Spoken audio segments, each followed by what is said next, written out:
Hi grade 3, I know that it's been a while since my last video. Today is such a rainy day outside, so I thought it would be perfect for you to get cozy, curl up under a blanket, and listen to the next few chapters of Charlotte's Web. So in the last chapter, we discovered how Charlotte was going to try and save Wilbur. So using her web, she wrote a message called "Some Pig." And everyone was so amazed by this, and people all over the town were coming to visit Wilbur. So let's see what happens in the next few chapters. Chapter 12, A Meeting. One evening, a few days after the writing had appeared in Charlotte's Web, the spider called a meeting for all the animals in the barn cellar. "I shall begin by calling the roll. Wilbur?" "Here," said the pig. "Gander?" "Here, here, here," said the gander. "You sound like three ganders," muttered Charlotte. "Why can't you just say here? Why do you have to repeat everything?" "It's what I do, what I do, what I do," replied the gander. "Goose?" said Charlotte. "Here, here, here," said the goose. Charlotte glared at her. "Goslings 1 through 7? Beep, beep, beep, beep, beep, beep, beep, beep, beep," said the goslings. "This is getting to be quite a meeting," said Charlotte. "Anybody would think we had 3 ganders, 3 geese, and 21 goslings." "Sheep, ha ha ha ha," answered the sheep all together. "Lambs, ha ha," answered the lambs all together. "Templeton?" No answer. "Templeton?" No answer. "Well, we are all here except the rat," said Charlotte. "I guess we can proceed without him. Now, all of you must have noticed what's been going on around here the last few days. The message I wrote in my web, praising Wilbur, has been received. The Zuckermans have fallen for it, and so has everybody else. Zuckerman thinks Wilbur is an unusual pig, and therefore he won't want to kill him or eat him. I dare say my trick will work, and Wilbur's life can be saved." "Hooray!" said everybody. "Thank you very much," said Charlotte. "Now, I call this meeting in order to get suggestions. I need new ideas for the web. People are already getting sick of reading the words "some pig." If anybody can think of another message or remark, I'll be glad to weave it into the web. Any suggestions for a new slogan?" "How about Pig Supreme?" asked one of the lambs. "No good," said Charlotte. "It sounds like a rich dessert." "How about Terrific, Terrific, Terrific?" asked the goose. "Cut that down to 1 terrific, and it will do very nicely," said Charlotte. "I think terrific might impress Zuckerman." "But Charlotte," said Wilbur, "I'm not terrific." And here they are all having their meeting.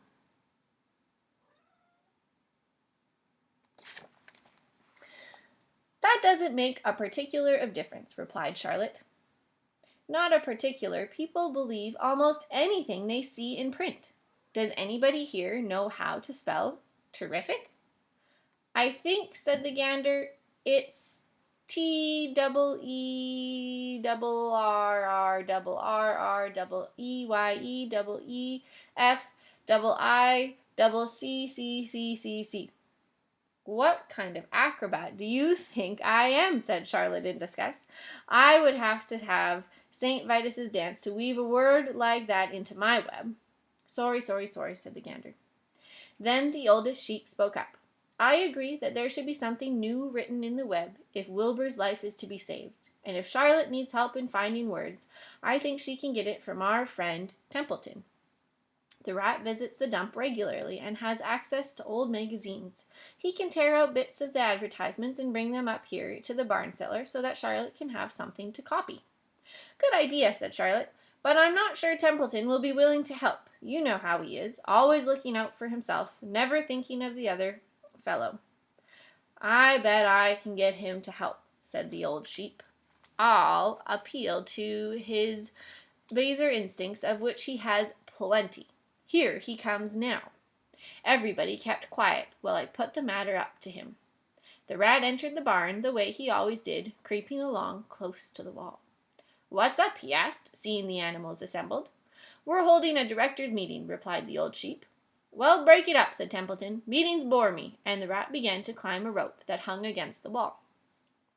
"Look," said the old sheep, "next time you go to the dump, Templeton, bring back a clipping from a magazine. Charlotte needs new ideas so she can write messages in her web and save Wilbur's life. Let him die, said the rat. I should worry. You'll worry all right when next winter comes, said the sheep. You'll worry all right on a 0 morning next January when Wilbur is dead and nobody comes down here with a nice pail of warm slops to pour into the trough. Wilbur's leftover food is your chief source of supply, Templeton. You know that. Wilbur's food is your food. Therefore, Wilbur's destiny and your destiny are closely linked. If Wilbur is killed and is through strands empty day after day, you'll grow thin. We can look right through your stomach and see objects on the other side. Templeton's whiskers quivered. Maybe you're right, he said gruffly.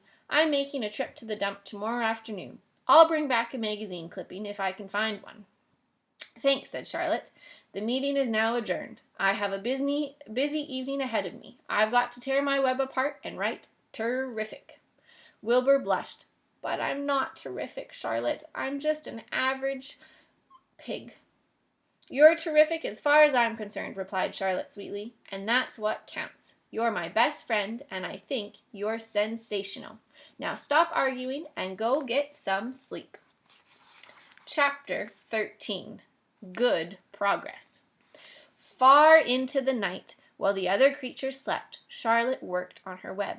First, she ripped out a few of the orb lines near the center. She left the radial lines alone as they were needed for support, and she worked for 8 legs were a great help to her. So were her teeth. She loved to weave, and she was an expert at it. When she was finished ripping things out, her web looked something like this.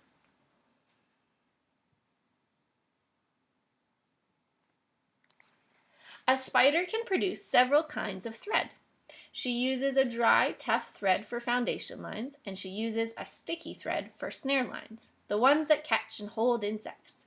Charlotte decided to use her dry thread for writing the new message. If I write the word terrific with sticky thread, she thought, every bug that comes along will get stuck in it and spoil the effect. Now let's see. The first letter is T. Charlotte climbed to a point at the top of the left side of the web. Swinging her spinners into position, she attached her thread and then dropped down. As she dropped, her spinning tubes went into action, and she let out thread. At the bottom, she attached the thread. This formed the upright part of the T. Charlotte was not satisfied, however. She climbed up and made another attachment right next to the first. Then she carried the line down so that it had a double line instead of a single line. It will show up better if I can make the whole thing with double lines. She climbed back up, moved over about an inch to the left, touched her spinners to the web, and then carried a line across to the right, forming the top of the T. She repeated this, making it double. Her 8 legs were very busy helping. Now for the E. Charlotte got so interested in her work, she began to talk to herself, as though to cheer herself on. If you had been sitting quietly in the barn cellar that evening, you would have heard something like this. Now for the R, up we go. Attach, descend, pay out line, whoa, attach, good, up you go, repeat. Attach, descend, pay out line, whoa, girl, steady now, attach, climb, attach. Over to the right, pay out line, attach. Now right and down and swing the loop and round. Now into the left, attach, climb, repeat, okay. Easy, keep those lines together. Now then, out and down for the leg, off the R, pay out line, whoa, attach, ascend, repeat, good, girl. And so, talking to herself, the spider worked at her difficult task. When it was completed, she felt hungry. She ate a small bug that she had been saving. Then she slept. Next morning, Wilbur rose and stood beneath the web. He breathed the morning air into his lungs. Drops of dew catching the sun made the web stand out clearly. When Lurvy arrived with breakfast, there was the handsome pig, and over him, woven neatly in block letters, was the word terrific. Another miracle.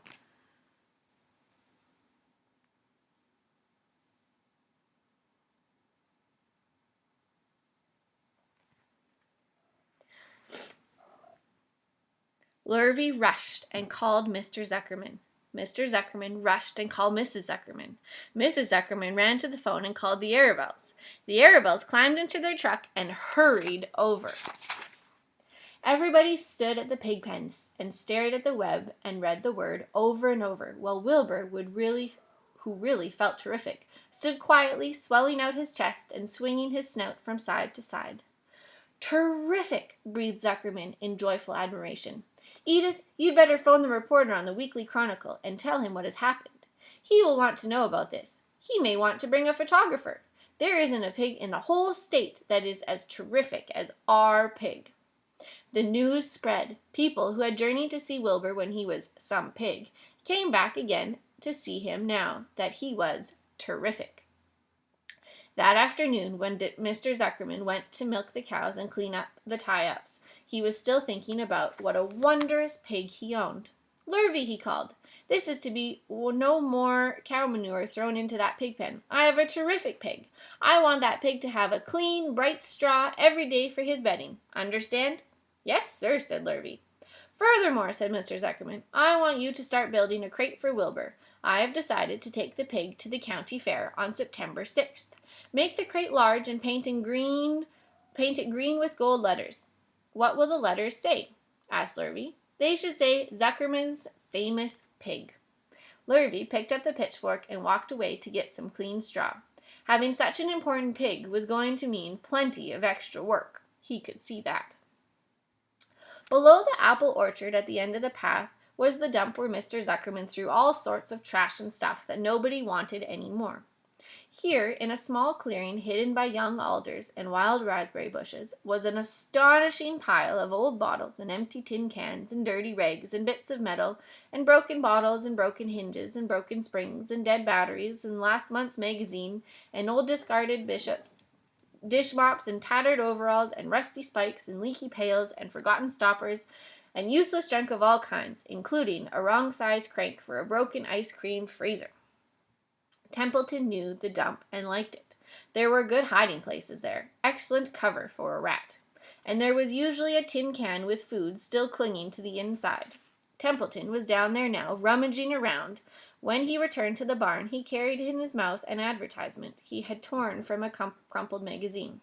"How's this?" he asked, showing the ad to Charlotte. "It says crunchy. Crunchy would be a good word to write into your web." "Just the wrong idea," replied Charlotte. "Couldn't be worse. We don't want Zuckerman to think Wilbur is crunchy. He might start thinking about crisp, crunchy bacon and tasty ham. That would put ideas into his head. We must advertise Wilbur's noble qualities, not his tastiness. Go get another word, please, Templeton."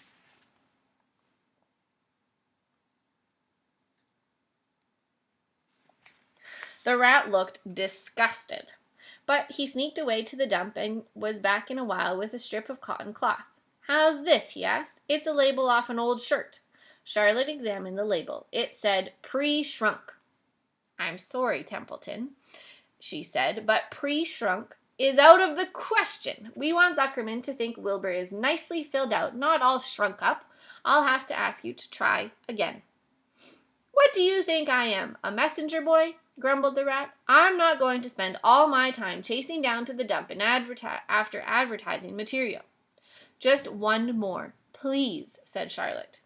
"I'll tell you what I'll do," said Templeton. "I know where there's a package of soap flakes in the woodshed. It has writing on it. I'll bring you a piece of the package." He climbed the rope that hung on the wall and disappeared through the hole in the ceiling. When he came back, he had a strip of blue and white cardboard in his teeth. "There," he said triumphantly. "How's that?" Charlotte read the words, "With new radiant action." "What does it mean?" asked Charlotte, who had never used any soap flakes in her life. "How should I know?" said Templeton. "You asked for words, and I brought them. I suppose the next thing you'll want me to fetch is a dictionary." Together they studied the soap ad. "With new radiant action," repeated Charlotte slowly. "Wilbur," she called. Wilbur, who was asleep in the straw, jumped up. "Run around," commanded Charlotte. "I want to see you in action to see if you are radiant." Wilbur raced to the end of his yard. "Now back again, faster," said Charlotte. Wilbur galloped back. His skin shone, his tail had a fine, tight curl in it. "Jump in the air," cried Charlotte. Wilbur jumped as high as he could. "Keep your knees straight and touch the ground with your ears," called Charlotte. Wilbur obeyed. "Do a backflip with a half twist in it," cried Charlotte. Wilbur went over backwards, writhing and twisting as he went.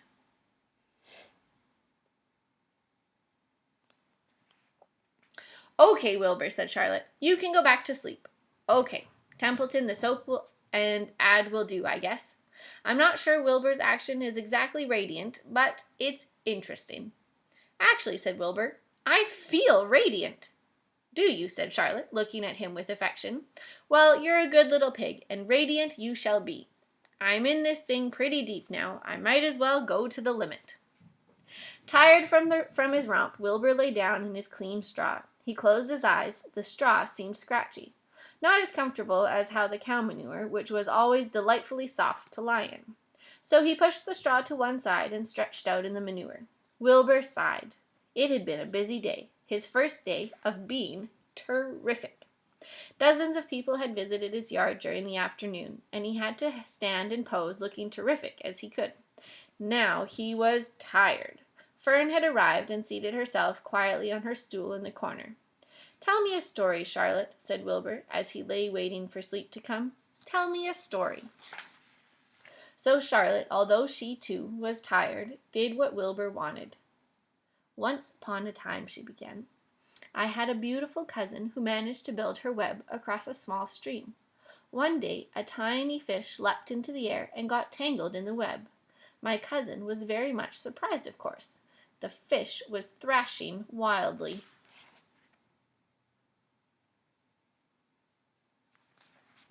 My cousin hardly dared tackle it, but she did. She swooped down and threw great masses of wrapping material around the fish and fought bravely to capture it."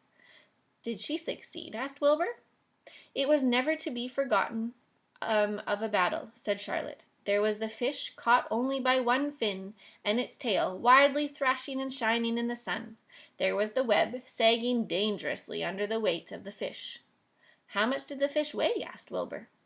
"I don't know," said Charlotte. "There was my cousin slipping in it, dodging out, beating mercilessly over the head by the wild thrashing fish, dancing in, dancing out, throwing her threads and fighting hard. First she threw a left around the tail. The fish lashed back. Then a left to the tail and a right to the midsection. The fish lashed back. Then she dodged to one side and threw it a right, and another right to the fun. Then a hard left to the head, while the web swayed and stretched." "Then what happened?" asked Wilbur. "Nothing," said Charlotte. "The fish lost the fight. My cousin wrapped it up so tight it couldn't budge." "Then what happened?" asked Wilbur. "Nothing," said Charlotte. "My cousin kept the fish for a while, and then when she got good and ready, she ate it." "Tell me another story," begged Wilbur. So Charlotte told him about another cousin of hers who was an aeronaut. "What is an aeronaut?" asked Wilbur. "A balloonist," said Charlotte. "My cousin used to stand on her head and let out enough thread to form a balloon. Then she'd let go and be lifted into the air and carried upward on the warm wind."